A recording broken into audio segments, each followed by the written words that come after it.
Welcome back to the baseline. And today I just want to go over some news and rumors that is happening here today. Maybe go over some of the awards and what's next to come here on the podcast. Gotta try to be more consistent for you guys. Gotta try to do it on every Monday. Talk about some news, talk about some rumors, even though I believe we won't hit free agency, like big moves until early December, winter meetings, which is like middle of December. I don't think we'll get anything really big. But I just want to give you a heads up. I try to do it on every Monday. I'll try to be consistent for you guys so you know what to expect. We did that during the regular season. I try to do it every Monday as much as I can so you guys are not waiting. If something does change, I'll keep you guys updated with either on social media or on YouTube. I'll let you guys know what's going on. Let's talk about the rumors, and of course, the big fish in the sea is Juan Soto. The Probably gonna be the big market guy once he signs with the team. That's when all the dominoes is gonna fall. Exactly the same last year with Shohei Ohtani. He signed, and then everyone else started to sign, and I believe that's what they're gonna do here with Soto. They're gonna have like a plan in mind. They're gonna have you know, probably predictions. I don't know. I think it'll be the same amount when Otani signed early December, because I think it comes down to like two teams, unless some team comes in and just wows us and steals him. I think it comes down to the Mets and Yankees. I'm hearing Giants. I've heard Toronto, but I don't think Toronto will really be on a guy like that, especially since he's worth $700 million. Rumor is that they have $700 million to kill because they lost out on Otani. But you gotta re-sign Bochette and Vlad. Like, let's play the what if. Let's play a what if scenario. If the Blue Jays get Soto, are you gonna have enough money to re-sign Vlad? Are you gonna have enough money to re-sign Boba? To me, those are the two guys that you need to worry about. You could let guys walk. You could rebuild around them. Pick up your own free agents and your own guys to make this team better, to make this team uh, competitive. Because let's face it, I don't think the Rays are gonna do anything in for years to come. Baltimore's not going anywhere. Boston, I think they're still a few years behind. We just got to see what they do this offseason. Maybe 26, 27, I'll say. They start doing stuff. But I don't think Toronto's in it. I think a dark horse is the Phillies. I think the Phillies are in on him. And why not? He's comfortable with Bryce Harper. He's comfortable with Trey Turner. Uh, I did a podcast over on the Perks Recap pod earlier today with Al and Craig.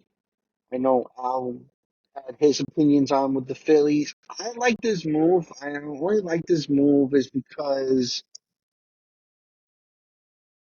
Philadelphia's got to do something. And I'm not saying they don't have a bad team, but to add Soto to that mix will make them 10 times better. That lineup will probably be compared to the Los Angeles Dodgers. Juan Soto is an interesting guy because, well, you have He's 26. When's the last time we had the 26-year-old in free agency? Well, we had 2 years ago with Bryce Harper and Manny Machado. And they were, in my opinion, they changed the landscape of their respective teams. Machado has changed the landscape of the San Diego Padres, and Harper has done the same thing with Philadelphia Phillies. It's like you're watching the old Philadelphia Phillies. Mine 2008, 2009. They're just missing something, and I think they're probably more hitting. Soto is a good hitter. Real Muto's off the books after this year. Marsh, Schwarber, and Castellanos are a free agent after 2026. Makes the perfect sense.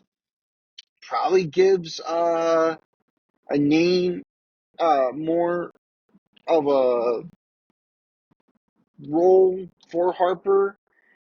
And I would change the lineup if I know Schwarber's been good in the leadoff spot, but put Trey Turner in leadoff, have Soto bat second, Harper, Schwarber, Real Muto, Castellanos, Marsh, and Bone, and all these guys. And they're going to help. And I think he'll help out. They have a great pitching staff. You need to focus more on the bullpen. Philadelphia, I think, will be a great spot. But we really haven't heard anything from Philadelphia. And shout out to Al, who also did make a good point. I guess Dave Dombrowski has said that they have enough stars, which they do. I think Soto will beat them better. But from what we know now, Steve Cohen this week is going to meet with Juan Soto. And then in a week and a half, Al Steinbrenner and Aaron Boone are going to be in it as well, which interesting how the owners are meeting with Soto and not the general managers. I guess it's probably like a meeting of, hey, this is what we're planning on doing. We would like you aboard, and here we go. Now, here's my cases with both teams. Both teams, I think, are great. I think they both have great teams. The Yankees did make it to the World Series. My problem with the Yankees is if they re-sign Soto, I don't think they're going to get anyone else. And the reason I say that is because Hal wants to cut payroll over $300 million. You get Soto, I believe you're looking at a young players movement. I don't think they're going to go after a first baseman. I think Ben Rice is going to be the first baseman. They're highly on Ben Rice. I mean, this is kind of like Greg Bird. And, Greg Bird was this big guy, and he did what for 1 year? He did okay. I kind of see that with Ben Rice. I think he's more of a catcher. That's what actually the reports I've read on him. He's more comfortable at catcher, but you have 2 catchers already, and they're going to go with Austin Wells. I believe they're going to go with a Cabrera or Peraza over at third base, and they're going to have Dominguez out on left. I think there's a worse idea. I think Dominguez needs to be in center field. So I don't think things are going to go on. They're supposedly are interested in bringing back Clay Holmes, but Clay Holmes is getting things elsewhere as actually as a closer. They're saying from what I'm hearing. I know Baltimore really likes him. I don't know who else will be involved. with him. I've only heard Baltimore. So we'll see what happens. We will see what happens with the New York Yankees. But I'd rather have a plan B. I'd rather have Anthony Santander and Corbin Burns for the New York Yankees than Juan Soto. Maybe Pete Alonso. I know they checked in on him. Um, and they said something about the contract will be no longer than $125 million for Alonso. And then when I go to the Mets, well, the Mets have 14 free agents. Their luxury tax, their payroll coming into the offseason has gone down to $134 million.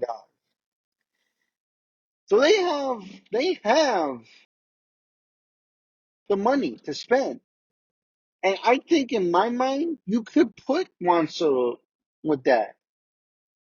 We're hungry to win. This team is hungry to win. You look at the roster, no one has won a World Series. No one has, and they're hungry to win. They fight, they don't stop. They're, dare I say it, I mean, I know people are gonna yell at me, the Miracle Mets probably get that vibe back of being that team. And there's a lot you could do with this team. It's a great combination of of young guys and the old guys. It just really makes sense. And I think along that line, if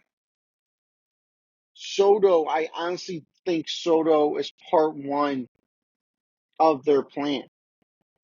You get Soto, you're probably going to re-sign Alonso. David Stearns is the GM. He's probably going to go after Corbin Burns, along with a couple of other free agents out there. Maybe you make a trade. I don't know. I know Texas is looking at payroll. Do you dare bring DeGrom back? I'm just saying he has been phenomenal with the Mets. Do you bring DeGrom back? Maybe you go out there on Nathan Eovaldi. Imagine that, a 1-2 punch Corbin Burns and Nathan Eovaldi. That would be phenomenal. I know Luis Severino has been great for you. Bring him back. You have the money. And I think that that's what the Mets are going to do. They have a fantastic team. I like Mark Vientos. I like Nimmo. He's actually done really well. I like Alonso. If you can actually have Edwin Diaz back as Edwin Diaz from a couple years ago, I honestly think they're all set. Maybe add a couple of bullpen pieces as well, but I think the Mets take the advantage. Take the advantage. We seen the Phillies. They don't do anything this offseason. And the with the Braves, uh, it's been official that Acuna and Strider will be gone until maybe May, June of 2025. So I don't think the Braves are really gonna do anything. I mean, they traded Jorge Soler to the Angels. I know I talked about that in my other podcast, but they did. Maybe the Braves are just gonna not worry about it because who knows? I mean, who really knows? I know they're linked to Willie Adames and they're linked. They want him, which I mean won't be a bad infield. You have Olsen, Ozzy Albies at second, Adames at short, Austin Riley at third. I mean, hey, I'm okay with that. That would be really good. And then maybe add a pitcher or two. I know they're also linked to Nathan Eovaldi as well. but you know, the Mets got to do something, and I think this is this is where this part one. I said it. Juan Soto's part one, and they've said entering the off season for 2024. Our goal is 2025. Well, let's see it. Let's see it. I would, I want, I would love to see the Mets compete. I would love to have a good division for that team. And then, like I said with the Yankees, I like Plan B better. Get the small individual pieces to make this ball club a lot better than what it was. Don't be afraid. Don't just, oh, we missed out on Soto. Okay, our season's over. No, go after the the other free agents available. And I would love to see that the, with Juan Soto. Um, Other than that, nothing has really come up. There really hasn't been news. The Japanese pitcher, is actually supposed to be sometime in December. It's supposed to be put out on the open market. From what I've heard, he's actually a little too young to actually make it a major league deal. So it'll be their version of a minor league deal. But I've heard that he could throw a fastball up to like 102 miles per hour. Not even trying. That's what uh, John Paul Morosi, MLB insider on the MLB Network, has said uh, this past MLB Tonight show. And I would like to see it. Again, is it one of those Dodger things? Like, are they gotta go get after the Dodgers? And the Dodgers are supposed to be into, they're just got to get him because they already have Otani and they have Yamamoto. But I'm also hearing the Padres because this player also idolizes Hugh Darvish. So maybe you can make something work with them. I mean, it'd be very interesting. Another battle between the Dodgers and the San Diego Padres. Um, It'll be very, very interesting. Today, the finalists for the baseball awards has come up. Very interesting. I mean, it is probably simple. We all kind of knew that the finalists were going to be there and be up and about on the finalist. I know Paul Skeens and Jackson Churio and Jackson Mayton, or whatever how you would pronounce his last name, is going to be the finalist for the NL. Austin Wells, Luis Heel, and sorry, cannot think of the other guy's name.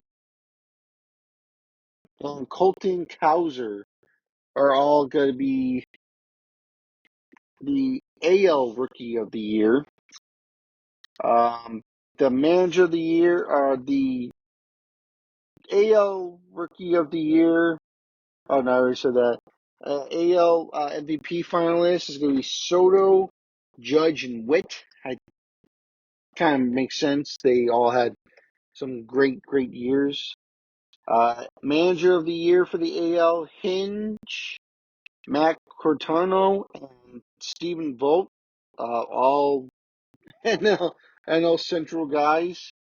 AL Cy Young is actually, to me, very interesting. You have Seth Lugo, Emmanuel Clase, who's actually the first reliever since 2008, Fernando Rodriguez, or Francisco Rodriguez, K-Rod. very interesting. And Tyler Skubal, who was probably obviously the obvious favorite. Chris Sale, Paul Skeens, and Zach Wheeler are your NL Cy Young Award finalists. Now that's interesting to me. I think Chris Sale's gonna win. I mean, he won the Triple Crown.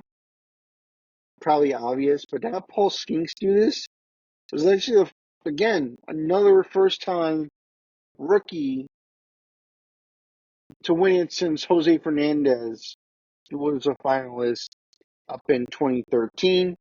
And then the NL MVP, you have Francisco Lindor, Shohei Ohtani, and Ketel Marte. I thought that was very, very interesting.